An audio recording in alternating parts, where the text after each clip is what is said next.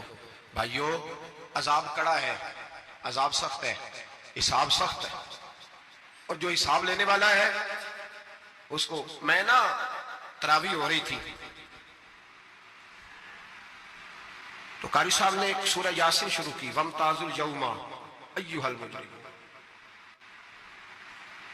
اللہ فرماتا ہے قیامت میں کہوں گا مجرم جو ہے نا وہ صفوں سے باہر آ گئے، صفوں سے باہر آ گئے. ایک ہمارے فزکس کے ٹیچر ہوتے تھے تو بڑی سخت چھڑی مارتے تھے. تو جب وہ قد بھی بڑا تھا، جلال بھی بڑا تھا، اور اصول بڑے اچھے انسان تھے لیکن سخت تھے. تو مجھے یاد آتا تھا کہ جب وہ سویرے آ کے کہتے تھے جس نے کام نہیں لکھا وہ باہر نکل آئے. دو قسم کی چوٹ لگتی تھی. ایک تو خیال یہ آتا تھا کہ شرمندگی بڑی ہوگی کہ سارے اسٹوڈنٹ بیٹھے ہیں اور 2 3 4 ان کو کہا وہاں مرغے بن جاؤ، بڑی شرم آتی تھی. اور پھر جب وہ مارتے تھے اتنا سخت مارتے تھے کہ کئی کے دن تکلیف رہتی تھی، بتایا نہیں جاتا تھا. وہ اسٹوڈنٹ بتاتے تھے کہ یار اس سے بچو کسی بھی طریقے، اور کسی کا کام رہ بھی جاتا تھا کہتے تھے اس پیریڈ کی ڈیوٹی سبق یاد کر کے آنا ہے. سخت ٹیچر کے بارے میں تیرا میرا یہ رویہ ہے. تو یاد آ رہا تھا جب وہ کہہ رہے تھے نا وَامْتَازُوا الْيَوْمَ أَيُّهَا الْمُجْرِمُونَ، تو میں صف میں کھڑا تھا تو 2 قطرے میرے بہہ گئے آنسو کے. مجھے ساتھ بچہ کہنے لگا طبیعت ٹھیک ہے. میں نے کہا طبیعت تو ٹھیک ہے، کچھ یاد آ گیا ہے کہ میدان محشر میں یہاں تو چھپے ہوئے ہیں نا عیب، چھپے ہوئے. اور بھائی رب بڑا کریم ہے، عیبوں کے باوجود نوازتا ہے. میرا دعویٰ یہ ہے اگر ہمارے عیب کھل جائیں، لوگ ہمیں دھرتی پہ جینے نہ دیں، لوگ جینے نہ دیں، نکال دیں، اپنے بھی ہمیں برداشت نہ کریں، یہ تو اس کا کرم ہے. پتہ سارا ہے سردار کیتیاں دا پردہ چپایا ہی تیرا بھلا ہو سی.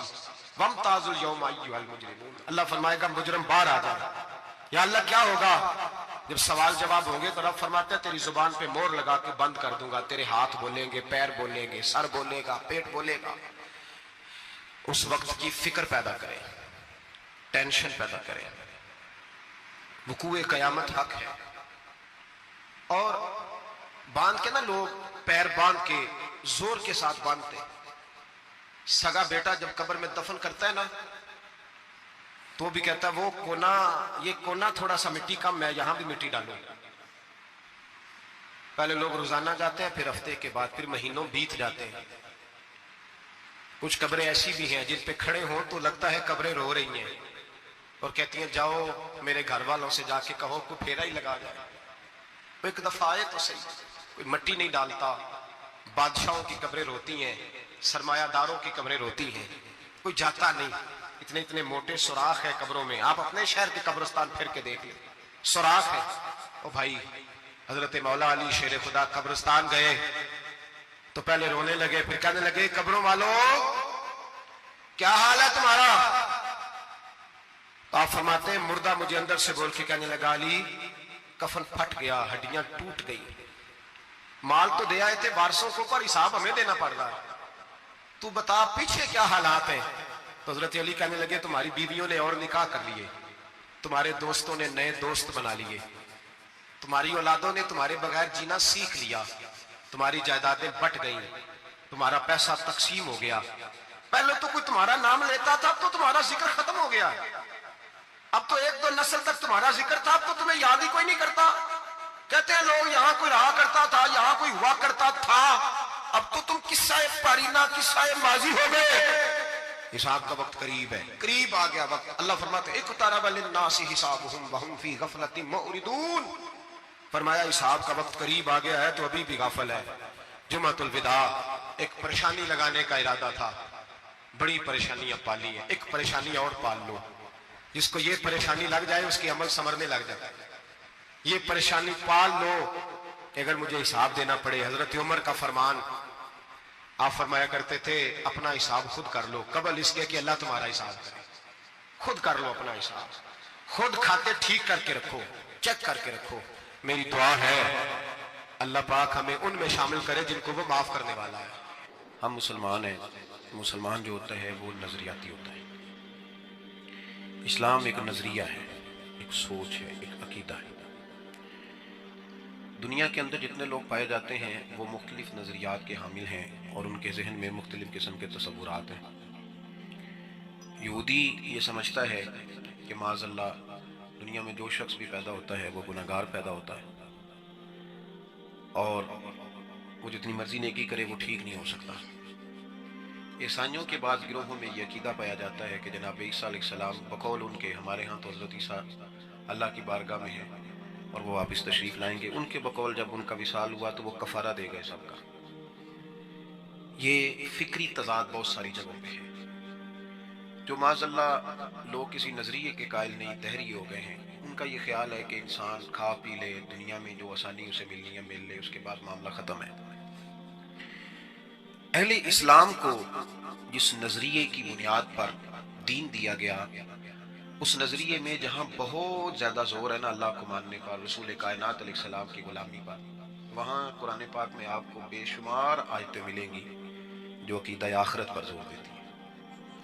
قیامت آئے گی, قیامت قائم ہوگی, قیامت میں اللہ کے بندوں کو قبروں سے اٹھایا جائے گا, اللہ کے حضور پیش کیا جائے گا, ان کو جزا سزا کے فیصلے سنائے جائیں گے, پھر اس کے بعد ایک زندگی شروع ہوگی جو نہ ختم ہونے والی ہے.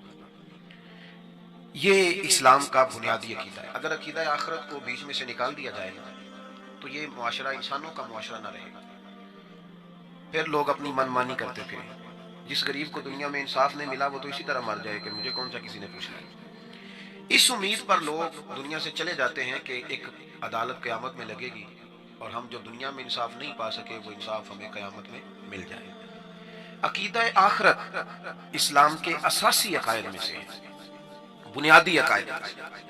ہمارے ہاں جو سوچیں, چونکہ ہم سارے لوگ ہی کانوں کے کچے ہوتے ہیں, آپ سے نہیں کام ہے, ہم سارے کچے ہوتے ہیں, بس اتنا فرق ہے کہ کوئی تھوڑے زیادہ کچے ہیں, کوئی تھوڑے کم کچے ہیں. ہم نے جتنی بھی سوچیں بنائی ہیں یا کسی سے سن کے بنائی ہیں, کسی کو پڑھ کے بنائی ہیں.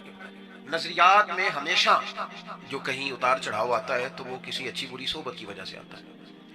ہمارے نوجوان اور ہمارا میڈیا اور ہمارے لوگ جن لوگوں کو اپنا رہنما اور مقتدا سمجھ کے دیکھتے ہیں تو وہ محسوس کرتے ہیں کہ وہ تو دنیا میں ساری آسانی لینا چاہتے ہیں. بہت بڑا گھر ہو, بہت بڑا ڈرائنگ روم ہو, ساری سہولتیں میرے کمرے میں ہوں, اٹھ کے جانا نہ پڑے, میرا ٹی وی بھی ریموٹ کنٹرول, میرا اے سی بھی ریموٹ کنٹرول, میرا ہیٹر بھی ریموٹ کنٹرول, ہر چیز آسانی. اس کا نتیجہ لازمی طور پر یہ نکلا ہے کہ لوگوں نے سمجھا ہے دنیا میں ہی ہے جو کچھ ہے. اسلام ہمیں یہ نظریہ دیتا ہے کہ تم یہاں مسافروں کی طرح آئے ہو اور تم یہاں چاہو بھی تو ساری آسانیاں اکٹھی نہیں کر سکتے, کیونکہ یہ دنیا ہے اور یہ مقام امتحان ہے, یہ مومن کے لیے قید خانہ ہے. تم چاہ کے بھی ساری آسانیاں اکٹھی نہیں کر سکتے, اس لیے تم نے یہاں وقت گزارنا ہے جس طرح مسافر گزارتے ہیں. آپ ساری تاریخ پڑھ لیں, اس آدمی کو آپ اپنی نظر میں بہت نیک سمجھتے ہیں نا, وہ آپ کو بتائے گا نہیں, لیکن بڑی سخت آزمائش میں جتنا رب کے قریب کو چلا گیا اتنا اسے آزمائش آ گئی. اور اس نے قانون بنا دیا وَلَنَبْلُوَنَّكُمْ بِشَيْءٍ مِّنَ الْخَوْفِ وَالْجُوعِ وَنَقْصٍ مِّنَ الْأَمْوَالِ وَالْأَنفُسِ وَالثَّمَرَاتِ, قانون بنا. اور نبی پاک صلی اللہ تعالی علیہ وسلم نے فرمایا یاد رکھ لو میں اللہ کا سب سے زیادہ محبوب ہوں اور سب سے زیادہ آزمائشیں مجھے پہ آئیں. یہ اچھا, اب یہاں بہت زیادہ آزمائشیں آئیں تو ان آزمائشوں کے بارے میں جو رسول پاک علیہ السلام نے نظریہ قائم کیا وہ رونے دھونے کا نہیں. آپ کو میری باتوں کی سمجھ آ رہی؟ ادھر دیکھیں میں کیا کہہ رہا ہوں. یعنی یہ ساری دن رونا کہ غریب بڑا ہوں, سارا دن پریشان رہنا کہ میرا بازو نہیں ٹھیک ہو رہا, سارا دن پریشان رہنا کہ دیکھو میرا مکان کرایہ کا, یہ نظریہ نہیں, یہ کمزوری ہے. سرکار نے جو نظریہ دیا نا اس نظریے کو دیکھیں کیا ہے. صحیح بخاری مسلم میں حدیث ہے, حضرت عمر کہتے ہیں میں سرکار سے ملنے گیا, حضور آرام فرماتے, سو کے اٹھے, میں نے کمر مبارک پر موٹے بان کی چارپائی کے نشان دیکھے. یعنی حضور سوئے ہوئے ہیں کہ منجی دی منجی آخی دا سی, تو فرماتے ہیں اس کے نشان تھے کمر پہ. ذرا کپڑا ہٹا تو میں نے وہ زیارت کی تو میری آنکھوں میں آنسو آ گئے. حضرت عمر دلیر بندے تھے. یعنی جناب فاروق رو پڑے اور عرض کی یا رسول اللہ صلی اللہ علیہ وسلم وہ کیسر و کسریٰ جو دین کے دشمن ہیں یہاں موجیں کر رہے ہیں اور آپ محبوب مطلق ہو کر نائب مطلق ہو کر اس انداز میں. تو نبی پاک صلی اللہ تعالی علیہ وسلم بہت سارے لوگوں کے دکھ پہ رو پڑتے تھے. یہاں حضرت عمر روئے ہیں نا, لیکن حضور نے جناب عمر کی سوچ کو بدلا. یہ نہیں فرمایا ہاں ہاں بڑی آزمائش ہے بڑی پریشانی, یہ نہیں فرمایا. آپ خدا را میری بات کو سمجھے کیا کہنا چاہتا ہوں. ہم سارے سکھ ڈھونڈنے نکل پڑے ہیں سڑکوں پر, آسانیاں لینی ہیں, سہولتیں تلاش کرنی ہیں. پیسے تھوڑے ہیں تو گاؤں میں مکان, تھوڑے زیادہ آ گئے تو کونے میں مکان, اور زیادہ آ گئے تو سوسائٹی میں مکان. بڑھ گئے تو چلو ایک لاہور بنا لو, ایک اسلام آباد بنا لو. چھوٹی گاڑی بڑی گاڑی نکل پڑے اور اسی کو ہم نے مقصود بنا لیا. سرور کائنات صلی اللہ علیہ وسلم کی خدمت میں جب عرض کیا نا حضور آپ اس تکلیف میں ہیں اور وہ اتنی موج میں ہیں, تو رسول پاک علیہ السلام نے نا سیدنا عمر فاروق کی سوچ کو بدلا. آپ غور کریں گے میں کیا کہہ رہا ہوں. حضور نے فرمایا عمر تم پسند نہیں کرتے کہ وہ جتنی آسانی ہے دنیا میں لے لیں اور آخرت میں رسوا ہو جائیں؟ ہم دنیا میں تھوڑی تکلیف برداشت کریں اور آخرت کی ساری عزت اللہ ہمیں عطا کر دے.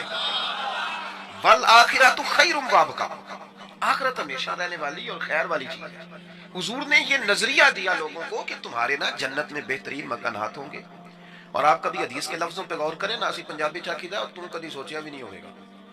تم کدے کبھی اس لفظ پر آپ غور کریں نا, اس کا معنی یہ ہے کہ تیرا ادراک ہی نہیں وہاں تک جو بات میں کہا رہا ہوں. یعنی ایک تو ہے دیکھا, ایک ہے سنا, اور ایک ہے تو نے کبھی سوچا بھی نہیں ہوگا. تو سوچیا بھی. حضور کیا فرماتے ہیں, بخاری مسلم ہے, فرمایا میرے غلاموں رب نے تمہارے لیے جنت میں وہ نعمتیں تیار کی ہیں نہ کسی آنکھ نے دیکھی, نہ کسی کان نے سنی, نہ تمہارے دل پر خیال ہی گزرا ہوگا. اللہ یہ بھی عطا کرے گا. اب صحابہ کو سمجھ آ گئی. پھر ان کو مکانوں کی حال آپ نہیں بتا سکتے کہ حضرت علی نے کوفے میں کہاں مکان بنایا. آپ نہیں بتا سکتے کہ سیدنا بلال حبشی کی کوٹھی کہاں پہ تھی. آپ نہیں بتا سکتے. وہ تو اتنا مزہ آیا پھر جینے کا, اتنا مزہ آیا کہ حضرت عثمان غنی لاکھوں روپیہ ہوتا تھا پھر بھی پیبند والے کپڑے پہنے ہوئے. کہتے ہیں ٹھیک ہے, اسی میں سہولت ہے, اسی میں آسانی ہے. انس بن مالک رضی اللہ تعالیٰ عنہ فرماتے ہیں میں حاضر تھا جب ایک شخص آیا اور اس نے آ کے پوچھا حضور قیامت کب آئے گی؟ یا رسول اللہ صلی اللہ علیہ وسلم قیامت کب آئے گی؟ تو حضور نے فرمایا تو نے کیا تیاری کی ہے؟ قیامت کے بارے میں پوچھ رہے ہو تو تیاری کیا ہے؟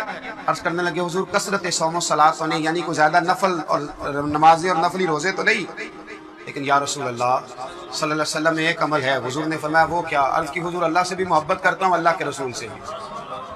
حضور بڑا مسکرائے اور فرمایا پھر تجھے مبارک ہو, قیامت میں تو اسی کے ساتھ اٹھایا جائے گا جس سے تو محبت کرتا ہے. حضرت انس بن مالک رضی اللہ تعالیٰ عنہ فرماتے ہیں وہ تو خوش ہو کے چلا گیا تو میں نے موقع سے فائدہ اٹھایا. وہ تو خوش ہو کے چلا گیا, میں نے موقع سے فائدہ اٹھایا اور میں نے عرض کی یا رسول اللہ صلی اللہ علیہ وسلم میں اللہ سے بھی محبت کرتا ہوں, اللہ کے رسول سے بھی محبت کرتا ہوں, حضرت ابو بکر سے بھی اور حضرت عمر سے بھی محبت کرتا ہوں. تو محبوب کریم علیہ السلام نے فرمایا انس جن جن سے تم محبت کرتے ہو قیامت میں انہی کے ساتھ اٹھائے جاؤ گے. تم قیامت کے دن انہی کے ساتھ اٹھائے جاؤ گے, انہی کے ساتھ تمہارا حشر کیا جائے گا, انہی کے ساتھ تمہیں رکھا جائے گا, انہی کے ساتھ تمہارا قیامت کے دن ٹھکانہ ہوگا. تو حضرت انس بن مالک فرماتے ایک دن مجھے وہ خوشی ملی تھی جب میں نے کلمہ پڑھا تھا, اور ایک دن میں خوش ہوا تھا جب نبی پاک مدینے آئے, اور ایک میں خوش ہوا جس دن حضور نے یہ فرمایا کہ جو جس سے محبت کرتا ہے قیامت میں اسی کے ساتھ اٹھایا جائے. یہ میرے لیے مقام مسرت ہے. اچھے لوگوں کے ساتھ جب آپ دوستی کرتے ہیں تو دنیا میں بھی فائدہ ہوتا ہے اور آخرت میں بھی فائدہ ہوتا ہے. اچھے لوگوں کے ساتھ, بلکہ ہمارے مشائخ نے تو لکھا ہے قبر بھی کسی اچھے کے ساتھ بن جائے تو فائدہ ہو جاتا ہے. کسی اچھے آدمی کی صحبت میں قبر ہو جائے اس کا بھی فائدہ ملتا ہے, اس کا بھی بھلا ہوتا ہے, اس کا بھی نفع نصیب ہوتا ہے, اس کے سبب بھی انسان پر رحمت کی جاتی ہے اگر پڑوس اچھا مل جائے. حضرت عبداللہ ابن مبارک رحمت اللہ علیہ کا پڑوسی تھا تو وہ مکان بیچنے لگا. غربت آ گئی, کوئی مجبوری بن گئی, انسان کئی دفعہ حالات کے ہاتھوں مجبور ہو کر کچھ کام کرتا ہے, تو وہ اپنا مکان بیچنے لگا. ایک صاحب سے اس نے سودا طے کیا, 1000 دینار میں سودا ہو گیا. تو شخص کہنے لگا یہ 1000 دینار تو ہے مکان کی قیمت, گھر کی قیمت, زمین کی قیمت, ملبے کی قیمت, پر پتہ ہے میں تمہیں پڑوسی کون سا دے کے جا رہا ہوں؟ جناب عبداللہ ابن مبارک کہنے لگا 1000 دینار ان کا پڑوس تمہیں دینے کا دوں گا. 1000 دینار تو اتنا عالی شان پڑوسی. اور پھر مکان بیچنے والا رو پڑا, کہنے لگا یہ وہ والا پڑوسی ہے جس کی برکت سے مجھے دین کی توفیق بھی ملتی ہے اور میرے اوپر اللہ کی رحمتیں بھی نازل ہوتی ہیں.